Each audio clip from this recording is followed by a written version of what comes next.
الحمد لله وكفى وسلام على حبيبه المصطفى أما بعد فأعوذ بالله من الشيطان الرجيم بسم الله الرحمن الرحيم سبحان الذي أسرى بعبده ليلا من المسجد الحرام إلى المسجد الأقصى الذي باركنا حوله لنريه من آياتنا إنه هو السميع البصير صدق الله مولانا العظيم۔ بارگاہ رسالت معاذ صلی اللہ علیہ وسلم میں درود پاک کا ہدیہ پیش کریں۔ اللہم صلی علی سیدنا و مولانا محمد معدن الجود والکرم وآلہ واصحابہ الکرام وابنہ الکریم وبارک وسلم صلاۃ دائمۃ سرمدا ابدا۔ عزیزان گرامی وقار، جن حالات میں آج ہم جمعہ کی نماز ادا کرنے آئے ہیں، دنیا بھر میں قبلہ اول بیت المقدس کے معاملے کو لے کر ایک عجیب ماحول پیدا ہو چکا ہے۔ دنیا دو دھڑوں میں تبدیل ہے آج، اور یقیناً کیوں نہ اثر کرے کہ میرے آقا صلی اللہ تعالی علیہ وسلم نے ارشاد فرمایا، بیت المقدس جس زمین پر آباد ہے، حضور پاک صلی اللہ علیہ وسلم کے فرمان علی شان کا مفہوم ہے سید البقاع، یعنی زمین کا جو سردار علاقہ ہے وہ بیت المقدس کا علاقہ ہے۔ مسجد اقصی جہاں پر آباد ہے اس کو سید البقاع کہا گیا ہے، اور یہ بھی روایت میں ملتا ہے سید الصخرہ، گنبدوں میں اگر کوئی سردار گنبد ہے تو وہ بیت المقدس کے لیے کہا گیا ہے۔ اور قرآن نے یہ فرمایا الذی بارکنا حولہ، مسجد اقصی کے متعلق فرماتا ہے رب تعالیٰ کہ وہ مسجد اقصی جس کے ارد گرد ہم نے برکتیں رکھی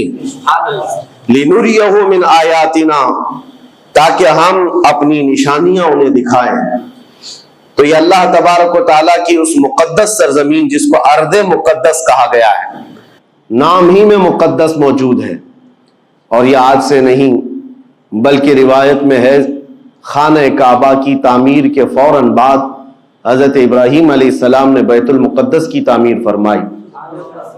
اور ہزاروں انبیاء اکرام علیہ السلام کا وہ قبلہ رہا، اور وہ ان کی مرکز عبادت بھی رہا، اور ایک نہیں تقریباً 30,000 کے قریب انبیاء اکرام علیہ السلام مسجد اقصی کے ارد گرد دفن ہیں، آرام فرمائیں۔ جہاں اللہ کا ایک ولی دفن ہوتا ہے وہ برکت کی جگہ ہے، اور جہاں 30,000 نبی دفن ہوں، اور وہ بھی اولو العزم پیغمبر حضرت ابراہیم علیہ السلام، حضرت اسحاق علیہ السلام، حضرت یعقوب علیہ السلام، حضرت موسیٰ علیہ السلام، حضرت زکریا علیہ السلام، یہ سب وہ انبیاء کرام علیہ السلام ہیں جو رسولان اعظام بھی ہیں، شریعت والے ہیں۔ یہ سب بیت المقدس کے ارد گرد ہیں۔ یہاں پر کچھ بھی اثر ہونا پوری دنیا پر بھی اس کا اثر پڑتا ہے، اور آج ہم دیکھ رہے ہیں جو حالات پوری دنیا میں پیدا ہوئے ہیں، اور چاہے وہ یورپ ہو کہ امریکہ ہو، افریقہ ہو کہ رشیا ہو، عرب ممالک ہو کہ ہند ہو، ان سب کو کچھ نہ کچھ کہنے کی آج ضرورت پیش آ رہی ہے۔ کیوں؟ اس لیے کہ وہ ایسا سینٹر ہے، ایسا تقدس ہے وہاں پر جس میں پوری دنیا انوالو ہو ہی جاتی ہے، اور برسوں سے لے کر وہ جنگ کا میدان رہا، اور حضور پاک صلی اللہ تعالی علیہ وسلم نے بیت المقدس کے لیے کیا فرمایا؟ صحابہ نے جب اس زمین کے بارے میں پوچھا تو میرے آقا نے فرمایا وہ حشر و نشر کی جگہ ہے، حشر و نشر کی جگہ ہے، یعنی قیامت کے قریب سارے لوگوں کو ادھر ہی ہانک دیا جائے گا، اور قیامت وہیں آنی ہے۔ حشر و نشر کی جگہ ہے، حضور پاک صلی اللہ تعالی علیہ وسلم نے فرمایا، اور فرماتے ہیں میرے آقا ہو سکے تو تم جا کر اس میں نماز پڑھ لو، اس لیے کہ اس کی ایک نماز دوسری مسجدوں کی 1000 نمازوں سے افضل ہے۔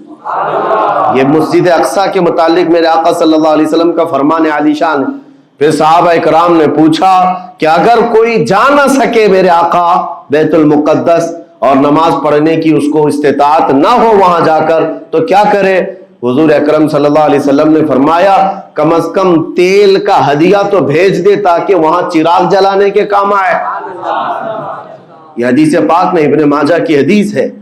نبی کریم صلی اللہ تعالی علیہ وسلم کے اس فرمان علی شان کے مطابق میں آج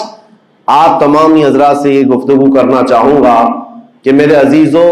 یہ صرف فلسطین اور اسرائیل کا مسئلہ نہیں ہے، یہ اسلام اور کفر کا مسئلہ ہے، اور پوری دنیا کے لیے، پوری دنیا کے لیے اگر وہ حقیقت کی نگاہیں رکھتی ہیں، چاہے وہ کسی بھی قوم سے وابستہ ہو، چاہے وہ کوئی بھی دین اور دھرم سے تعلق رکھتے ہو، میں ان سے کہتا ہوں اگر اینک تمہارے اوپر جھوٹ کی نہیں پڑی ہے تو آنکھیں کھول کر دیکھ لو ظلم اور بربریت کس جگہ ہے اور حق کے لیے لڑنے والے کون ہیں۔ یہ ہر ایک منصف مزاج آدمی بھی آج پہچان سکتا ہے کہ کون نہتہ مارا جا رہا ہے اور کون سپر پاور طاقت پر کھڑے ہو کر اپنے مظلوم ہونے کا دعویٰ کر رہا ہے۔ ہر دنیا کا انصاف پسند آدمی آج بول سکتا ہے، لیکن یہ دور بھی امتحان کا ہے۔ جتنے کیڑے مکوڑے دل میں بغض و عداوت رکھتے ہیں اسلام کے، وہ ظالموں کے ساتھ کھڑے ہوئے نظر آتے ہیں، آج ظالموں کے ساتھ کھڑے ہوئے نظر آتے ہیں۔ نبی کریم صلی اللہ تعالی علیہ وسلم نے فرمایا مسلمانوں آپ اپنی اوپینین، اپنی رائے کیا رکھتے ہیں یہ بہت امپورٹنٹ ہے، دنیا کیا کہتی ہے اس سے مجھے غرض نہیں، تمہارا تعلق تمہارے نبی پاک کے فرامین سے ہے۔ خبردار خبردار تم کبھی ان ظالموں کی حمایت میں نہ آنا، ورنہ قرآن کہتا ہے وَلَا تَرْكَنُوا، اللہ تعالیٰ فرماتا ہے اس طرف تم توجہ بھی مت کرنا، جھکاؤ بھی مت رکھنا جس طرف ظالم گئے، جس طرف ظالم گئے ہیں اس طرف جھکاؤ بھی مت رکھنا۔ اور آج کہیں ایسا نہ ہو کہ دنیا تمہارے پاس بہت آ گئی، چکا چوند دنیا دیکھ کر جیسے امارات والے ہوئے، متحدہ عرب امارات، دبئی جیسے آج انٹرنیشنل سٹی ان کے پاس مل گئی ہے، پوری دنیا وہاں پر تجارت کرنے لگ گئی، بحرین جیسے کنٹریز ان کے پاس دنیا کی فراوانی آ گئی، تو آج وہ یہ سمجھنے لگ گئے کہ ہم کو مظلوم اور غریب فلسطینیوں کی مدد میں بات نہیں کرنی چاہیے، جو سپر پاور طاقت ہے اس کے ساتھ کھڑا ہونا چاہیے، کیونکہ ہماری ٹریڈنگ کا مسئلہ ہے، ہماری تجارت کا مسئلہ ہے۔ وہ یہ بھول گئے کہ ان کا اسلام کہاں ہے، ان کے آباء و اجداد کی روایت کہاں ہے۔ لیکن میں آپ سے کہتا ہوں ان کے نقشے پر چل کر کبھی اپنی رائے کو بدل نہ دینا۔ بعض مسلمانوں میں یہ گفتگو پھیلی ہوئی ہے کہ کیا ہم ہی مسلمان ہیں ہندوستان کے، کیا ہم ہی لوگ ہیں جو اپنی رائے بنائیں، وہ بڑے بڑے لوگ ہیں، عرب لوگ ہیں اور بڑے بڑے مشائخ ہیں وہاں پر، ان لوگوں نے رائے الگ بنائی ہے، وہ دنیا کے اور پیسوں کے پجاری بن گئے ہیں، ان کے ہاں نفس غالب آ چکا ہے اور شیطان کا ان کے اوپر غلبہ ہے، وہ حق نہیں دیکھ رہے ہیں۔ میرے عزیزوں کہیں تم اپنی رائے اس طرح بنا لیے تو حدیث کو جھٹلانے والے ہوں گے۔ اللہ کے حبیب صلی اللہ علیہ وسلم کی حدیث سناتا ہوں، حضور پاک صلی اللہ علیہ وسلم فرماتے ہیں لا تزال عصابۃ من امتی یقاتلون علی ابواب دمشق وما حولها وعلى ابواب بیت المقدس ظاہرین علی الحق۔ حضور پاک صلی اللہ علیہ وسلم فرماتے لا یضرهم خذلان من خذلهم ظاہرین علی الحق الى ان تقوم الساعہ۔ میرے آقا فرماتے ہیں قیامت تک میری امت میں ایک جماعت ایسی ہوگی جو دمشق کے دروازوں پر اور بیت المقدس کے دروازوں کے اطراف میں حق کے لیے کھڑی رہے گی قیامت آنے تک۔ اور حضور پاک نے یہ بھی فرمایا، میرے آقا مخبر صادق صلی اللہ علیہ وسلم کے فرمان آج ہم اپنی آنکھوں سے دیکھ رہے ہیں، حضور فرماتے لا یضرهم خذلان من خذلهم۔ میرے آقا فرماتے ہیں دنیا کے بڑے بڑے دھوکہ دینے والوں کا دھوکہ انہیں کچھ اثر نہیں کرے گا، انہیں کوئی نقصان نہیں پہنچائے گا۔ آج بڑے بڑے پیٹروٹ میزائل داغ کر کے اگر وہاں کے علاقوں کو ختم کرنے کا دعویٰ کر رہے ہیں تو مجھے میرے نبی کے فرمان پر یقین ہے یہ کبھی نہیں ہو سکے گا، کبھی نہیں ہو سکے گا۔ کچھ عمارتوں کے گر جانے اور کچھ بچوں کے اور کچھ لوگوں کے قتل ہو جانے کا نام یہ جیت اور فتح نہیں ہے۔ میرے عزیزو آج ہم ان ظالموں کو دیکھ رہے ہیں جن کا دعویٰ تھا کہ دنیا میں ان سے بہتر ڈیفنس طاقت کسی کے پاس نہیں، ان سے بہتر بنکر کسی کے پاس نہیں، ان سے بہتر سائرن بجانے کی طاقت کسی کے پاس نہیں، پوری دنیا کو زہریلے ہتھیار بیچنے والی طاقتیں۔ آج ہم نے یہ بھی دیکھا ہے کہ صرف محض ایک چھوٹی سی جماعت سے ان کے ہاتھ پیر ڈھیلے نظر آتے ہیں اور ان کے جسموں میں